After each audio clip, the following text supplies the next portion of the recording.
사랑하는 성도 여러분, 우리가 신앙생활을 하면서 우리의 신앙의 목표 중에 하나지만 잘 안 되는 게 하나 있습니다.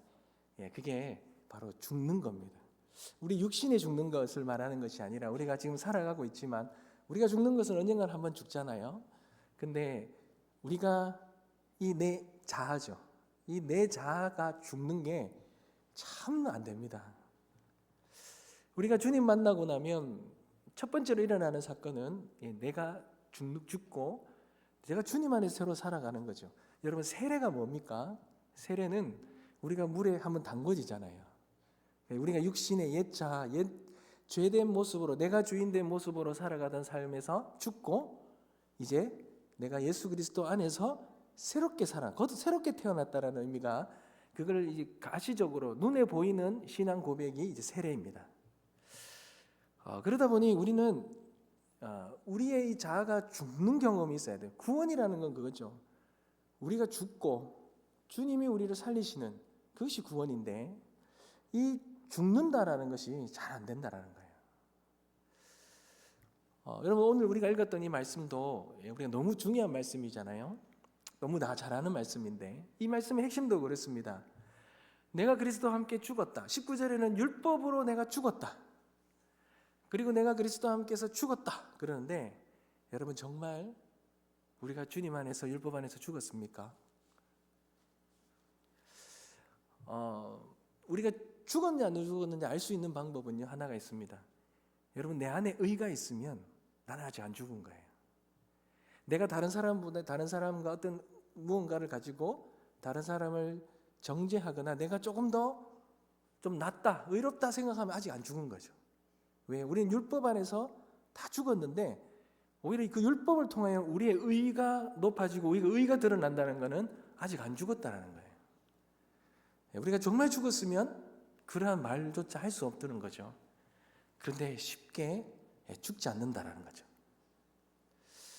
여러분, 그렇다면 그리스도와 함께 죽는다라는 뜻이 무슨 뜻일까요? 단순히 고난을 받는다는 수준이 아니라 십자가에 죽는다. 예수 그리스도가 십자가에 죽은 것처럼 우리가 함께 죽는 것이 무엇이냐라는 겁니다.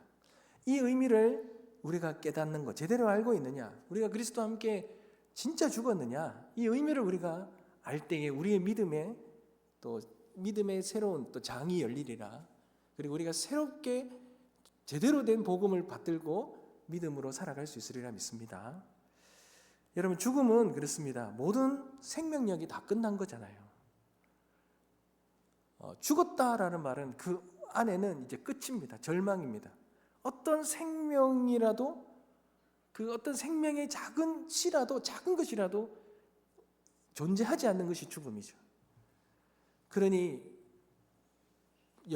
자라는 것, 열매를 맺는 것, 생명을 깃드는 것, 그런 것들이 전혀 있을 수가 없는 거예요. 심지어 선하게 살아가는 것, 악하게 살아가는 것조차 할 수 없는 것. 내가 무언가를 만들어내고, 내가 무언가를 이루어내고, 내가 무언가를 새롭게 해내는 것이 전혀 할 수 없는 그게 이제 끝이다, 죽음이다라는 의미입니다. 그러니 모든 것이 다 끝난 것이죠. 그런데 오늘 이 말씀을 보면 새로운 반전이 일어나는데, 그렇게 끝났는데, 모든 것이 다 끝났는데 내 안에서 그리스도가 다시 사시면서 내가 새롭게 새롭게 살아가는 거예요. 새로운 생명력이 생기고 새롭게 자라나고 새로운 성장이 일어나고 열매를 맺게 된다는 것입니다.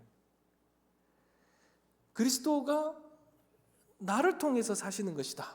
이것을 이렇게 표현하는데, 죽었는데 모든 것이 다 끝났는데, 그런데 내가 생명력이 다시 일어나는 거예요.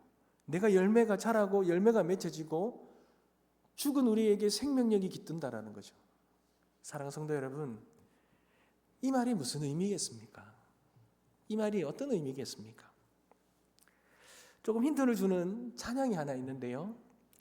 예수로 나의 구주 삼고 성령과 피로써 거듭나니 세상과 나는 간 곳 없고 구속한 주만 보이도다. 여러분, 이 가사의 내용이 뭡니까? 나는 어떻습니까? 나의 능력과 지혜와 선함과 악함과 경건과 불의함과 모든 것은 다 죽었습니다. 이제 쓸모가 없어요. 그런데 죽었는데 그리스도께서 나를 살리셔서 내가 주님 때문에 살아나니까 나는 없는데 주님만 있는 거예요. 나라는 존재는 아무것도 없는데 그 주님이 내 안에 들어오시니 그 주님만 남는 거죠. 이것이 내가 죽고 내 안에 그리스도가 사는 것입니다. 사랑하는 성도 여러분, 내가 그리스도와 함께 죽는다는 것, 여러분, 우리가 왜 잘 죽지 않을까요? 사실은요, 내가 나를 죽일 수 없습니다. 사람은, 저는 다 죽었어요. 저는 이미 다 옛날에 다 죽었어요. 성질도 다 죽고, 젊을 때 한가닥 했고, 내 성격도 막 이렇게 했는데 난 다 죽었어요 이러는데요. 사실은 여러분, 내가 나를 죽일 수 있을까요? 못 죽입니다. 여러분, 이 손가락이에요. 피를 한 방울 내려고 하는데, 이 피를 내려고 하는데도요, 다른 사람 손에는 피를 잘 내요. 다른 사람은 피눈물도 나게 잘해요. 눈도 막 찌를 수 있어요. 근데 내가 나에게 피를 한 방울 내려고 해도 됩니까? 피나게 하려고 하는데도 아플까봐 못 찌르잖아요. 이게 잘 안 됩니다. 여러분, 내가 내 스스로 죽을 수 있느냐? 잘 죽지 못해요. 사실은 우리가 이 땅 가운데서 우리가 내 자아가 죽는 것은요, 예수 그리스도가 우리를 그렇게 죽이셔야 죽는 거예요. 낮추셔야 낮춰지는 거고. 그러니 실제로 내 자아가 죽는 것은요, 주님이 나를 그렇게 하시지 않으면 우리는 할 수 없는 거예요. 그러니 여기서 내가 죽었다라는 말은 뭡니까? 주님이 나를 주님 안에서 죽는 거죠. 예수 그리스도가 십자가에 죽으신 것이 실제로 내가 죽는 것, 주님이 나를 그 자리로 인도하셔야만 우리가 죽을 수 있는 것입니다. 반대로 우리가 살아가는 거요, 내가 내 스스로 죽을 수도 없는데 내가 어떻게 내 스스로 삽니까? 내가 사는 것도 누가 살려주셔야 됩니까? 주님이 살려주셔야 되는 거죠. 주님이 살려야 제가 살아가는 것입니다. 여러분, 이것이 진짜 경험되어져야 이것이 복음이고, 이것이 복음을 깨달아져야 이 복음 안에서 우리는 능력 있게 살아가는 것입니다. 사랑하는 성도 여러분, 우리가 가장 착각하기 쉬운 것은 우리는 스스로 그리스도처럼 나의 옛 자아가 다 죽었다고 생각하는 거예요. 여러분, 그런데 어떠한 상황이 딱 벌어지면요, 내 옛 자아가 올라옵니다. 내 성격이 다 죽은 것 같은데 어느 환경이 딱 맞아지면요, 옛날에 죽었는 것 같은 그 사람이 다시 살아나왔어요. 나오는 걸 볼 수 있습니다. 주님이 우리를 죽게 하셔야 되는 거죠. 그런데 여러분, 내가 죽고 그리스도가 사는 것, 모든 것이 내가 할 수 있는 것은 아무것도 없습니다. 그런데 우리는 그렇게 할 수 있다라고 착각하고, 내가 마치 그렇게 죽고 살은 것처럼, 나는 그렇게 된 것처럼 착각하고 나의 의를 가지고 살아가는 것이 우리의 이 연약함이라는 것입니다. 사랑하는 성도 여러분, 어제 뉴스를 잠깐 보니까 여러분, 장영자 씨라는 분 압니까? 어르신 분들은 이제 잘 아시죠? 이분이 아직까지 살아 있더라고요. 근데 이분이 또 사기를 쳐가 또 들어갔대요. 여러분, 그 안에 들어가서 죄를 짓고 지금 80이 넘으신 것 같은데요, 나오면 또 짓고 들어가고 나오면 또 짓고 들어갑니다.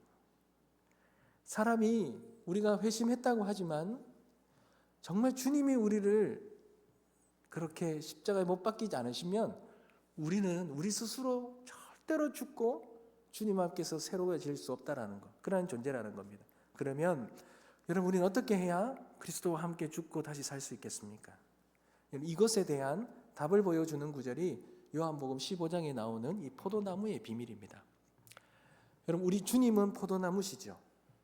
그리고 농부는 하나님 아버지십니다. 우리는 뭡니까? 우리는 가지입니다. 가지. 그러니 가지는 사느냐 죽느냐를 결정할 수 있습니까? 그 가지가 여러 가지로 살려고 노력하지만 살 수 있습니까? 못 삽니다. 가지는 가지 스스로는 절대로 살아갈 수도 생존할 수도 없지요. 그런데 그 가지가 나무에 붙어 있기만 하면 어떻습니까? 그 가지는 나무에 붙어 있기만 하면 자라고 성장하고 열매를 맺죠. 생명력이 있죠. 근데 붙어 있지 않으면 스스로 아무것도 맺을 수 없는 것입니다. 그러니 죽고 사는 문제는 누구에 달려 있습니까? 이 포도나무에 달려 있는 겁니다. 포도나무에 붙어 있느냐 아니냐가 결정되는 거죠. 그런데 여러분, 약간만 다르게 생각해 보면 포도나무가 죽으면 가지는 어떻습니까? 가지도 죽습니다. 근데 포도나무가 살아있고 열매력 있는 생명력이 있으면 가지는 살고 열매를 맺죠. 여러분, 이것이 바로 연합이라는 것이고, 우리가 그리스도 안에서 죽고 산다는 문제는 이것이 주님이 이 하나의 이 시각적인 비유를 통해서 우리에게 보여주신 거예요. 그러니 우리의 죽고 사는 것은 모든 것이 주님의 주관이시다라는 것을 믿는 것입니다. 그래야 우리가 그리스도 안에 있을 때에, 그리스도와 연합될 때에 우리의 삶은 진짜 그리스도와 함께 죽을 수 있고 그리스도와 함께 살아갈 수 있는 것입니다. 이것에 대한 믿음이 있어야 될 줄 믿습니다. 그런데 여러분, 우리는 어떻습니까? 포도나무에 잘 붙어 있지 못합니다. 우리는 늘 언제나 착각하는 것이 붙어 있기만 하면 죽을 수도 있고 살 수도 있는데, 우리는 내가 혼자 살아있다고 착각합니다. 그게 의죠. 의입니다. 이 의로 구원받을 수 있다 생각하는 게, 이 가지는 가지 스스로 자기가 스스로 생명력 있고 열매 맺으며 살아갈 수 있다 생각하는 겁니다. 이 말은 이 가지 안에 생각이 많다는 거예요. 이 가지 같은 우리의 인생도, 우리도 그런 거죠. 우리도요, 생각이 많은 거예요. 여러분, 왜 우리가 잘 안 죽습니까? 왜 우리가 자꾸 삽니까? 우리 자아가 살아 있습니까? 우리 생각이 많은 거예요. 우리의 뜻이 큰 거예요. 우리의 기도 생활에 왜 응답이 잘 안 일어납니까? 우리가 원하는 뜻대로 잘 안 됩니까? 우리의 생각과 원하는 뜻과 기도의 제목이 너무 많은 거예요. 그러니 내가 그리는 만큼, 내가 원하는 만큼 그것이 하나님이 다 이루어질 수 없는 거죠. 그러니 진짜 우리가 살아가고 우리 안에 기도의 응답이 이루어지고 내 생각이 아닌 하나님의 생각으로 가득 차려면 우리 안에 예수가 살도록 해야 돼요. 우리가 예수님의, 이 포도나무 대신 예수님의 앞에 접붙여져야 됩니다. 그래야 내 뜻이 아니더라도 예수의 뜻이 이루어지고 예수의 생명력이 우리 안에 거하게 될 수 있는 것입니다. 여러분, 그것이 우리 주님이 말씀하신 내 뜻대로 마옵시고 아버지 뜻대로 하옵소서. 예수가 나를 통해서 살면은 내 뜻이 안 이루어지더라도 이미 하나님의 뜻이 나를 통하여 이루어지는 것. 여러분, 어떻게 보면 우리의 믿음의 최고의 정상점은요, 내 뜻이 없어지고 모든 것이 하나님의 뜻이 내 뜻이 되어지는 것이 아니겠습니까? 그러니 내 안에 예수의 생명이 살도록 내가 예수에 접붙여져야 됩니다. 사랑하는 성도 여러분, 하나님이 우리 인간을 창조하신 이유가 무엇이겠습니까? 하나님 우리를 창조하신 이유는 너희들이 생육하고 번성하여 땅에 충만하라 이렇게 말씀하셨죠. 근데 그것이 너 마음대로, 이 자유의지라는 것이 우리가 오해를 잘 하는데요, 네 마음대로 하라는 것이 아니라, 이 자유의지라는 것은 네 마음대로 죄를 지을 수도 있다 이 말이 아니라, 이 자유의지는 하나님의 뜻 안에서 너희가 생육하고 번성하여 땅에 충만하게 하시는 거예요. 그러니까 이 가지에 붙어서 가지가 나무에 붙어서 생명력 있게 번성하고 열매를 맺으며 살아가도록 하신 거죠. 그런데 이것의 주체가 착각을 하는 거예요. 우리가 주인이 되어서, 우리가 운행이 되어 우리의 의지로, 우리의 생각으로 생육하고 번성하여 땅에 충만하는 것이 하나님의 뜻이다, 이렇게 생각합니다. 여러분, 그게 선악과입니다. 선악과는 우리에게 허락하시지 않으셨죠. 선과 악은 누가 판단하십니까? 하나님이 하시는 거예요. 그러니 그 선악의 문제를 우리에게 주시지 않았는데 우리가 주인이 되어서 선과 악을 판단하려고 하죠. 여러분, 하나님이 우리에게 주신 것은 무엇입니까? 생명나무입니다. 생명나무라는 것은 그 생명나무에 우리가 접붙여질 때에 우리 안에는 영원한 생명을 누리며 살아갈 수 있도록 하나님이 주신 나무죠. 그러니 우리는 그 하나님과 진정한 연합을 이루어야지만 우리 아가 사단의 종로로 타지 아니하고 성령의 역사하심으로 우리 안에 생명이 충만하여 그렇게 살아갈 수 있는 것입니다. 그것이 하나님이 우리를 피조물로 창조하신 목적이라는 거예요. 사랑하는 성도 여러분, 우리는 그렇습니다. 구원이라는 것이 바로 그거잖아요. 하나님이 창조하신 피조물인 이 가지가 생명나무에 온전히 붙어 있는 것이 구원이잖아요. 떨어지는 것은 죽는 것입니다. 그러니 우리에게 악과 고난과 병이 있다는 것은 하나님 앞에 접붙여지지 아니하고 떨어져 있어서 하나님으로부터 공급되어지는 것이 끊어졌기 때문에 생긴 결과이라는 거죠. 그러니 우리는 예수 안에 접붙여지는 것이 구원이고, 그것이 있어야지만 우리는 열매를 맺고 생명을 낳고 성장할 수 있다는 것입니다. 여러분, 그렇게 될 때 우리 안에 어떤 결과가 일어날까요? 우리가 생명나무에 딱 붙여져 있을 때 어떤 일이 일어납니까? 여러분, 우리 안에 진정한 평안과 안식이 있습니다. 왜요? 우리가 열매 맺으려 하지 않아도 붙어 있기만 하면 어떻습니까? 열매를 맺기 때문에 그래요. 우리가 이 땅에 살면서 왜 힘듭니까?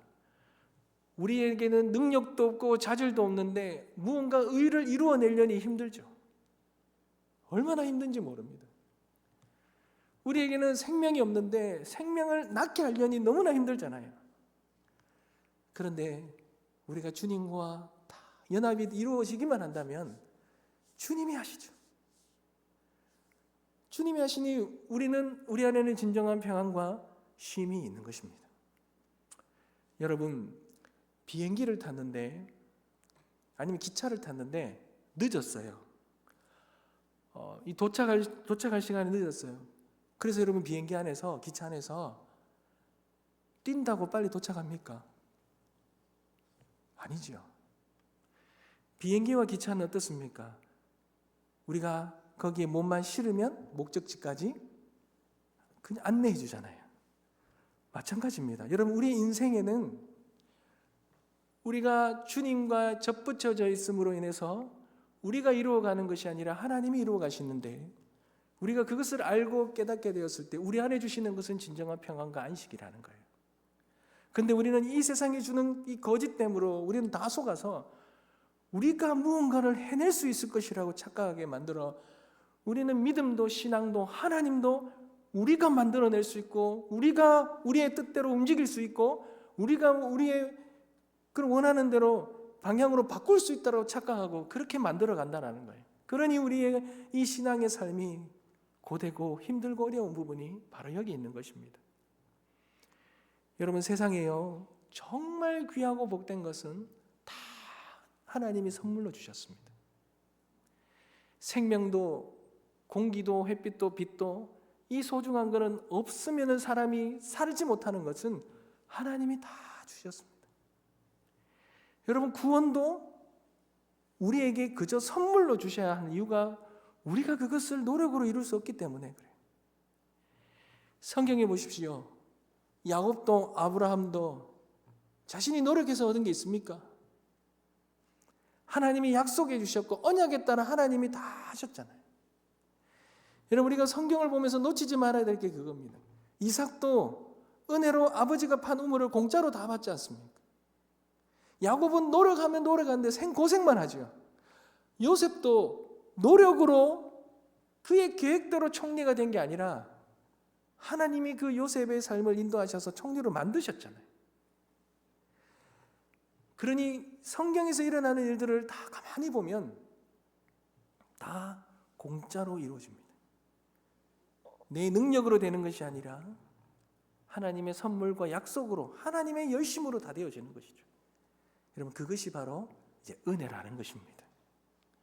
여러분, 사랑하는 성도 여러분, 우리가 하나님께만 잘 붙어져 있는다면 하나님은 우리를 때로는 죽이시기도 하고, 그러나 하나님은 또한 우리를 살리셔서 하나님의 약속된 생명의 놀라운 열매를 우리가 맺을 수 있도록 하나님 그렇게 인도하십니다.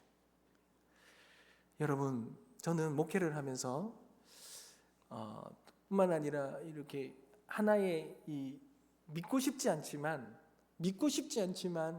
그러나 믿고 끝까지 붙들고 가는 것 중에 하나가 이 사람이 안 바뀐다라는 거예요.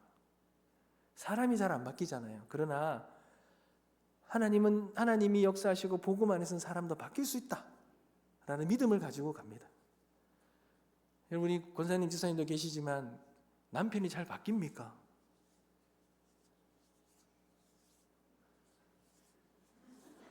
예. 저도 남편이지만 안 바뀝니다.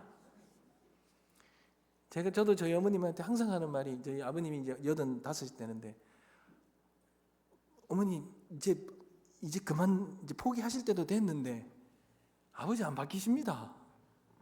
예. 1년 제가 한번 만나면 그동안 있었던 아버지로부터 받은 스트레스를 다 이야기하셔요. 자꾸 다 들어드리면서 제가 항상 하는 말이 안 바뀌십니다. 예. 여러분, 사람이 쉽게 잘 안 바뀌잖아요. 그런데 여러분, 하나님이 약속하신 거는 다 되었습니다. 인간이 뭔가 하려고 해도 안 됐는데요, 하나님이 하시려는 하나님이 사람을 다 바꾸셨습니다. 그렇다면 이제 한 가지 남겠지요. 그렇다면 좋습니다. 우리가 주님 앞에 붙어 있다는 것, 우리가 그리스도가 내 안에 있다라는 것, 내가 죽고 그리스도가 살리기 위해서 내가 주님께 붙어 있다는 게 뭐냐는 거죠. 그 믿음은 어떤 믿음이냐는 것입니다. 여러분, 고린도전서 3장 6절과 7절 말씀인데요, 고린도전서 3장 6절과 7절 말씀 제가 한번 읽어드리겠습니다. 나는 심었고 아볼로는 물을 주었으되 오직 하나님께서 자라나게 하셨나니 그런즉 심는 이나 물 주는 이는 아무것도 아니로되 오직 자라게 하시는 이는 하나님뿐이니라. 여러분, 이것이 오늘 함께 나누는 말씀의 답입니다. 여러분, 우리가 아무리 노력해도 우리가 하는 것이 아니라 누가 합니까? 하나님이 하시죠. 여러분, 이거 절대 잊으시면 안 됩니다. 이것이 우리에게 진정한 지쳐있는 우리의 이 신앙과 인생의 삶 속에 하나님이 주시는 위로의 은혜가 되시길 간절히 소망합니다. 여러분, 우리가 주님의 안에만 있으면 하나님이 자라게 하시고 하나님이 변하게 하시고 하나님이 열매를 주시고 생명을 허락하신다는 거예요. 그러니 우리가 가지임을 잊지 말아야 합니다. 그 포도나무에 붙어 있기만 하면 이 포도나무가 모든 것을 하신다는 거예요. 그런데 사람들은 내가 무언가를 하려고 하죠. 여러분, 선악과를, 그래서 선과 악을 내가 판단하려고 했던 결과가 뭡니까? 평생 노력하고 이마에 땀이 흐르도록 노력해도 그 땀이 주는 결과는 가시덤굴과 엉겅퀴입니다. 인간이 아무것도 할 수 없다는 걸 하나님이 이미 창세기에서 못을 박아 놓으셨습니다.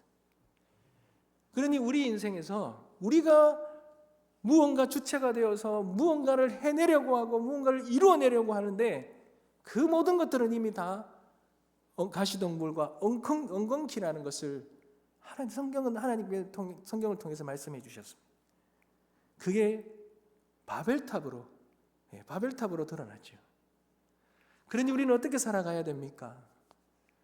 우리는 은혜로 살아가야 되는 거예요. 은혜라는 것은 하나님이 하시는 것을 누리는 삶입니다. 하나님은 창조주 하나님이십니다. 여러분, 창조주 하나님은 우리를 만들어 놓으시고는 어떤 원리와 법칙을 만들어 놓으시고는 그 원리와 법칙대로 이루어 가도록 우리가 뭔가 노력해서 열심히 살아가 그래 놀아가도록 만들고 그냥 가만히 있으신 분이 아니라 끝도 없이 잠시도 쉬지 아니하시고 일하시는 하나님이 창조주 하나님이십니다. 만들어 놓은 피조물을 보존해야 하고 다른 길로 가면 바로 잡아야 되고 나빠지면 수리도 해야 됩니다. 위험하면 보호하시고 지키시기도 해야 되고 하나님이 창조한 모든 질서들을 유지하시고 이루어 가시는 분이 창조주 하나님이시라는 거예요. 그분은 그분의 영광을 위해서 오늘도 쉬지 아니하시고 일을 하십니다. 그러니 우리가 주님께 붙어 있으려면요, 우리가 노력해서 붙어 있는 것이 아니라 하나님이 일하신다는 걸 믿어야 우리가 붙어 있을 수 있습니다. 창세기부터 계시록까지 성경에서 말하는 하나님은 어떤 하나님입니까? 하나님은 일하시는 하나님입니다. 예수님이 그걸 말씀하셨잖아요. 아버지가 일하시니 나도 일한다.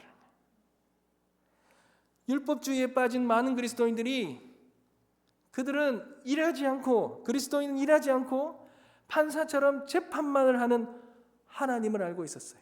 하나님은 그렇게 재판만 하는 선과 악을 판단만 하신다는 거예요. 그러니 사람들은 대부분 다 그런 하나님 앞에서 무언가 잘해야 되었어요.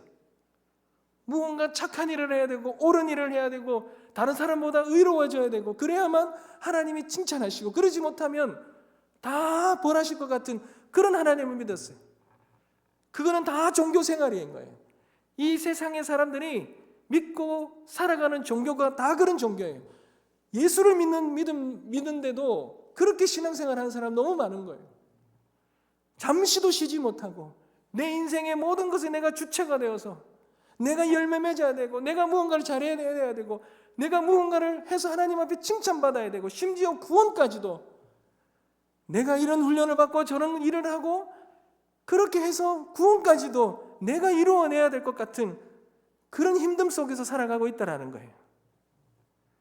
그런데 여러분, 우리 하나님은 판단하시는 하나님이 아니라 일하시는 하나님입니다. 지금도 지구를 움직이시고 태양을 움직이십니다. 하나님은 작은 생명도 하나님이 지키시고 살리시고 일하십니다. 그러니 그 하나님이 우리를 위해 일하시니 그 하나님이 우리를 위해 일하시니 우리가 어찌 생명력 있게 살아가지 않을 수가 있겠습니까? 우리는 무서워하는 종의 영을 받은 것이 아니라 양자의 영을 받으셨습니다. 양자의 영은 무엇입니까? 아버지가 아들이요 무언가 잘못하고 아버지 앞에 대들어도 심지어 나를 죽이라고 그래도 아버지는 아들을 못 죽입니다. 자기 생명보다 더 살아가는 것이 아들인데 그 아들을 위해 모든 것을 다 줄 수 있는 것이 아버지인데 그 아버지가 붙들고 있는 아들을 위해서 자녀들을 위해서 하나님은 일하시지 않겠습니까? 사랑하는 성도 여러분, 그러니 우리는 이 땅 가운데서 주님이 우리를 위해 일하신다는 그 믿음을 믿으셔야 합니다. 그분이 우리를 택하시고 우리를 구원의 길로 인도하시고 우리를 이 땅에서 하나님의 뜻 가운데서 살리시기도 하고 죽이시기도 하는 분이라는 거예요. 우리의 삶의 고난과 아픔과 힘듦과 어려움 통해서 우리를 낮추시는 분은 하나님이시기도 하고 그러나 그런 우리를 다시 높이시고 살리시는 분은 하나님이시라는 거예요. 여러분, 이 믿음이 있다면 우리가 이 땅 가운데 살아가는데 잠시 쉼과 평안과 안식이 있지 않겠습니까? 사랑하는 성도 여러분, 저는 오늘 우리가 기도의 자리에 나가면서 우리의 행위와 노력과 어떤 열심이 아니라 하나님이 우리를 위하여 기도하시고 일하시는 놀라운 은혜를 누리게 되는 은혜가 있기를 간절히 소망합니다.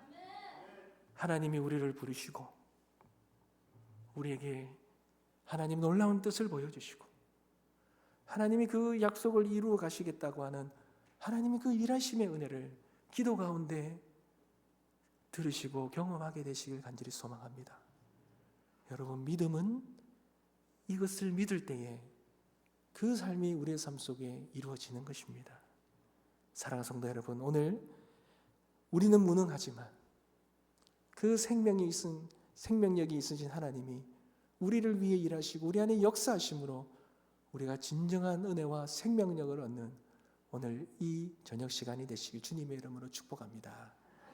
말씀을 정리하겠습니다. 사랑하는 성도 여러분, 저는 제 믿음의 이 새로운 반환점이라 그럴까요? 저희 신앙생활이 새롭게 변화되는 시점이 하나 있었습니다. 그게 이제 제가 하나님을 만났던, 인격적으로 만났던 시점인데요. 여러분, 저는 신앙생활이라는 게 그건 줄 알았어요. 제가 무언가를 잘해야 하나님이 저의 인생도 복을 주시고 저의 이 놀라운 영적인 복도 우리에게 허락하신다, 이런 생각을 많이 가졌어요. 그런데 제가 하나님 만났을 때에 느꼈던 것은 제 안에 하나도 예쁘고 의로운 것이 없다는 것을 발견하니 그때 하나님 만나시더라고요. 그리고 그때 하나님 주신 마음은 그럼에도 불구하고 하나님이 나에게 감당할 수 없는 은혜를 주셨다는 거예요. 그러니 나는 그 은혜에 너무 감사해서 살아가는 것이 믿음과 신앙생활이라는 걸 그때 깨달았습니다. 사랑하는 성도 여러분, 우리는 다 능력이 없어요. 우리 지혜요? 없습니다. 우리가 잘났다고 목소리 높이지만 사실 얼마나 잘났습니까? 잘난 사람 못 만나봐서 그래요. 내가 착각해서 그래요. 얼마나 잘나고 능력이 많은 사람이 있는지 모릅니다. 그러나 그런 모든 사람들도 다 하나님 앞에서는 요한복음 5장 30절 말씀처럼 주님이 고백한 것처럼 나는 아무것도 스스로 할 수 없노라. 인간은 무능한 거죠. 그런데 그때 하나님을 알게 되고 하나님을 믿게 되면 나의 무능이 하나님의 능력이 되고 나의 약함이 하나님의 그 위대함이 되고 나의 미련함이 하나님의 지혜가 되는 은혜가 내 안에 부어지는 것입니다. 사랑하는 성도 여러분, 하나님은 우리를 위해 일하십니다. 오늘도 일하십니다. 그 하나님 믿고 신뢰하며 우리의 삶의 모든 것을 통하여 신실하게 일하시는 그 하나님 접붙여져서 그렇게 살아가는 은혜가 있길 소망합니다. 때로는 우리를 아프고 고통 속에서 낮추실 때도 있어요. 그때 하나님이 우리를 그렇게 인도하시는 데는 뜻이 있음을 믿고 낮아져야죠. 그런 하나님 반드시 우리를 다시 살리시리라 믿습니다. 그 은혜를 누리게 되시길 주님의 이름으로 축복합니다. 우리 찬양 드리겠습니다.